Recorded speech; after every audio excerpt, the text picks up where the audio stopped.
नमस्कार दोस्तों, स्वागत है आप सभी का पी एंड स्पोर्ट्स में। और एक बार फिर हम आप सभी के साथ जुड़ रहे हैं एक महत्वपूर्ण सब्जेक्ट के साथ। लगातार आप लोगों की तरफ से एक डिमांड आ रही थी कि एक ऐसे विषय पे बात की जाए, क्योंकि स्टूडेंट्स लगातार कॉम्पिटिटिव एग्जाम्स की तैयारी करते हैं और इस वक्त इस दौर में कॉम्पिटिटिव एग्जाम्स की तैयारियां कैसे किया जाए, how to prepare for competitive exam and specially for the UGC NET, उसके बारे में हम बात करेंगे। एक डिटेल वीडियो आपके लिए अलग से इस पे करेंगे कि कैसे कॉम्पिटिटिव एग्जाम्स की तैयारियां आपको करनी चाहिए, कौन कौन सी बातें, कौन कौन से फैक्टर्स को आपको ध्यान में रखना है।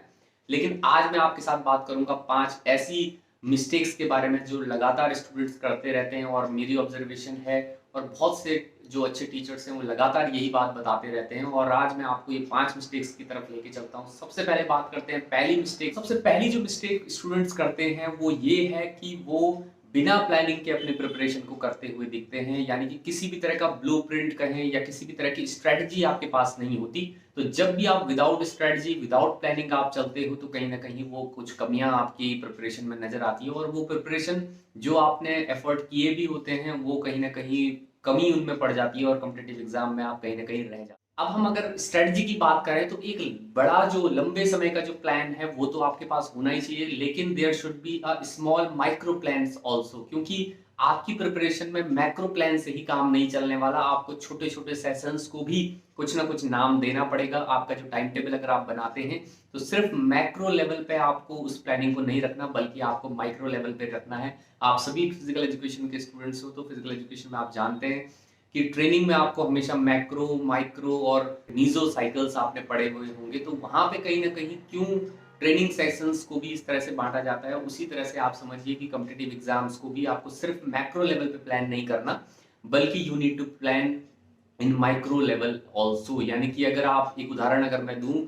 कि आपने अगर ये निश्चित किया हुआ है कि इस मंथ, किसी भी एक मंथ की बात करें और उस मंथ में इस दिन आप ये पढ़ने वाले हो, तो आपको कम से कम सब्जेक्ट के साथ उसके टॉपिक को भी वहां पे लिखना चाहिए कि आज मैं इस टॉपिक के बारे में बात करूं। दूसरा दोस्तों, अगर मैं बात करूं मिस्टेक के बारे में, तो हमेशा, क्योंकि आज का जमाना जो सोशल मीडिया से लेकर और हर तरह से आप लोग घिरे हुए हैं, और इस दौर में हम लोग किस तरह से अपने आप को डिस्ट्रक्शन फ्री जोन में रखें, ये बड़ा अहम हो जाता है। तो दूसरी जो मिस्टेक हम करते हैं कि we are not focusing on the target. हम कई बार डिस्ट्रक्शन, यानी कि जो एक इंपॉर्टेंट जो एक चीज है उसे छोड़कर हम दूसरी चीजों के ऊपर ज्यादा फोकस्ड रहते हैं, तो वो एक बड़ा प्रॉब्लम रहता है। यानी कि प्लानिंग तो आपने की है, प्लानिंग के बाद आपका फोकस उस प्लानिंग पे होना बहुत जरूरी है। अगर आप प्लान बना रहे हो और you are not sticking on that particular plan for a certain time, कम से कम कॉम्पिटिटिव एग्जाम होने से पहले तक अगर आप उस पर फोकस नहीं हो, तो ये एक बड़ी मिस्टेक आप करने जा रहे हो, जिससे आपको बहुत ज्यादा नुकसान होने वाला है।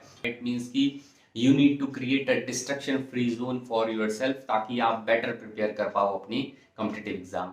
अब दोस्तों हम बात करते हैं तीसरी मिस्टेक की, जो मैं लगातार देखता हूं कि स्टूडेंट्स पढ़ते तो हैं, प्लान करते हैं, फोकस्ड भी हैं, लेकिन they are not preparing their own notes. वो अपने नोट्स को प्रिपेयर नहीं करते। यानी कि आपने कोई चीज पढ़ी है तो कम से कम उसको लिखना आपको जरूर है, क्योंकि हमेशा अगर आप रिसर्च के ऊपर भी जाओ तो बहुत सारे शोध यही आपको बताते हैं कि कहीं ना कहीं आप सिर्फ, आपकी जो ब्रेन है उसमें मेमोरी जो स्टोर होती है वो सिर्फ देख के या सुन के नहीं होती, बल्कि आप लिखेंगे तो ज्यादा बेहतर तरीके से वो मेमोरी आपके दिमाग में फीड होगी। तो आपको नोट्स बनाना बड़ा जरूरी है। नोट्स आप बनाएंगे तो कहीं ना कहीं आपको बहुत सक्सेसफुल आप वहां पे होने वाले हैं। अब नोट्स की अगर हम बात करें तो वहां पर आपको ये ध्यान रखना है कि जो नोट्स हैं वो एक तरह से पैराग्राफ के रूप में ना हो, क्योंकि आप सब जानते हैं कि कॉम्पिटिटिव एग्जाम आजकल ऑब्जेक्टिव टाइप क्वेश्चंस आते हैं। तो वहां पे वन लाइनर्स क्वेश्चन जितने आप एक डायरी में, एक कॉपी में, एक नोटबुक में अपने भर लेंगे, वो आप जब at the time of examination या जस्ट बिफोर द एग्जामिनेशन की अगर हम बात करें, वहां पे आपको रिवाइज करने में काफी हेल्प करेगी। क्योंकि अगर आप बहुत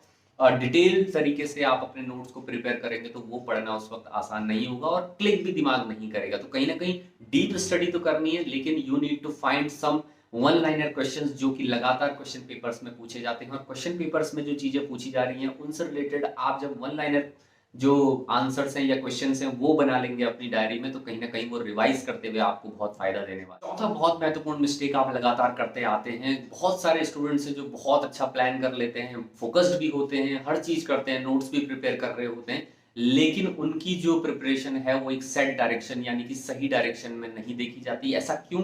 क्योंकि कई बार ऐसा होता है कि आप लिटरेचर पढ़ते हैं, आप बुक्स का यूज करते हैं, मल्टीपल जो लिटरेचर के सोर्सेज हैं उनसे आप उन नोट्स को बनाते भी हैं, लेकिन कई बार ये चीज़ें होती हैं, आप सब जानते हैं कि कॉम्पिटिटिव एग्जाम्स का जो एक तरह से सिलेबस है वो बहुत वास्ट है, तो उस वास्ट सिलेबस में हम आपको वो चीज़ों पे टारगेट करना है जो सबसे ज़्यादा एग्जाम में पूछे जाते हैं। तो कौन सी मिस्टेक है मैं बात कर रहा हूँ, if you are not solving previous year papers या अर्लियर ईयर के जो पेपर हैं उनको अगर आप नहीं कर रहे हैं सॉल्व, तो कहीं ना कहीं आपकी जो प्रिपरेशन है वो अधूरी है, क्योंकि प्रीवियस ईयर पेपर्स ही आपको एक आइडिया देते हैं कि आप उस सेट डायरेक्शन में जाओ, यानी कि उससे रिलेटेड चीजें पढ़ो जो बार बार एग्जामिनेशन में पूछी जाती हैं। बहुत vast, there is a vast syllabus in your area, in your field, तो वहां से कौन सी चीज को आपको पिक करना है, pick selected topics which are really relevant to your examination या कॉम्पिटिटिव एग्जाम से जो आपके रेलिवेंट होते हैं, उन चीजों को ही आपको पकड़ना है, वो आपके लिए सबसे अहम हो जाता है। तो प्रीवियस ईयर पेपर्स को आप जरूर सॉल्व करें,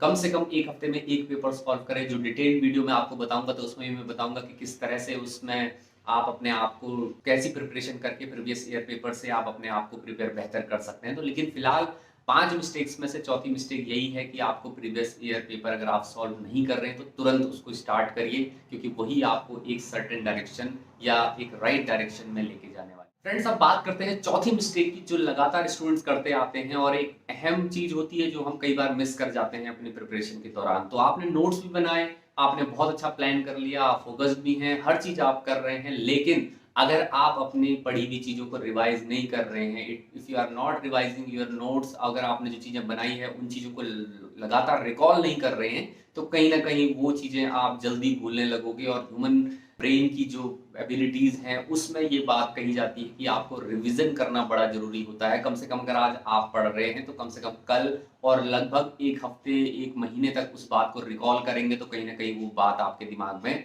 फीड हो जाएगी, और जब भी एग्जामिनेशन में उस तरह का टर्म भी अगर वहां पे आपको दिखता है तो आप बेहतर तरीके से कनेक्शन वहां पे उसका बैठा पाओगे। तो दोस्तों, हमने बात की 5 मिस्टेक की। पहली बात तो मैंने कहा था कि you need to make a proper plan for your study, जहां पे आप मैक्रो लेवल पे नहीं बल्कि स्मॉल लेवल यानी कि माइक्रो लेवल पे भी बनाएं।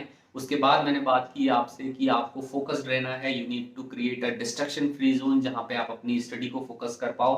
तीसरी चीज मैंने आपसे बात की कि जब भी आपने ये चीजें की हैं तो आपको इन नोट्स को जरूर प्रिपेयर करना है, और नोट्स जो है वन लाइनर में रहें तो ज्यादा बेहतर है, बहुत ज्यादा पैराग्राफ में उसको नहीं बनाना है, ताकि आपको आने वाले समय में पढ़ने में और रिकॉल करने में आसानी हो। चौथी मिस्टेक जो स्टूडेंट्स करते हैं वो मैंने बताया कि आप प्रिपरेशन तो करते हैं, नोट्स भी प्रिपेयर करते हैं, लेकिन आप प्रीवियस ईयर के जो पेपर्स हैं उनको सॉल्व नहीं करते, और वो इसीलिए जरूरी है ताकि आप स्टिक हो पाओ कुछ चीजों के ऊपर। और पांचवी चीज जो है वो बड़ी अहम हो जाती है कि आप रिवाइज नहीं करते हो चीजों को। जब भी आप चीजें पढ़ें, जब भी आपने अपने एक सेशन को कंप्लीट किया है तो सेशन कंप्लीट करने के बाद अगले सेशन से पहले रिकॉल करें उसको, और लगातार अगर आपको लगता है कि वो मेमोरी में नहीं आ रहा है तो उसको लगातार रिकॉल करते रहें हफ्तों और महीनों तक, तो कहीं ना कहीं वो आपको फायदा देगा। और कंपटीशन एग्जाम में जब आप बैठेंगे जहाँ पे तमाम तरह के प्रेशर्स आप पे हावी रहते हैं, वो प्रेशर आप फील नहीं करोगे, या उस प्रेशर में भी आप वो चीज रिकॉल करने में वहां पे सक्षम हो पाओगे। तो ये सारी चीजें थी, ये 5 मिस्टेक जो बड़ी स्टूडेंट्स करते हैं उस बारे में हमने जिक्र किया है। अगले वीडियो में हम बात करेंगे कैसे आप डिटेल्ड तरीके से अपनी प्रिपरेशन कर सकते हैं कॉम्पिटिटिव एग्जाम्स की। अगर किसी तरह का आपका कोई भी सजेशन, या मैं कहूं कि अगर आपको किसी भी तरह का डाउट या क्वेरी आपकी हो तो आप कमेंट बॉक्स में हमें लिख सकते हैं। तो यही मेरी उम्मीद है कि मैंने आपको वो 5 मिस्टेक्स याद दिलाई जो लगातार अक्सर हम करते रहते हैं अपनी प्रिपरेशन के दौरान, और आगे आप इन चीजों को अवॉइड जरूर करेंगे और इन मिस्टेक्स को जरूर सुधारेंगे। तो उम्मीद यही है कि इस तरह के वीडियोस आपको पसंद आते हैं। वीडियो पसंद आ रहा है तो लाइक जरूर करना है दोस्तों, और आने वाले समय में हमसे लगातार जुड़े रहिए। बहुत बहुत धन्यवाद। Welcome to PN Sports Channel. Be dynamic.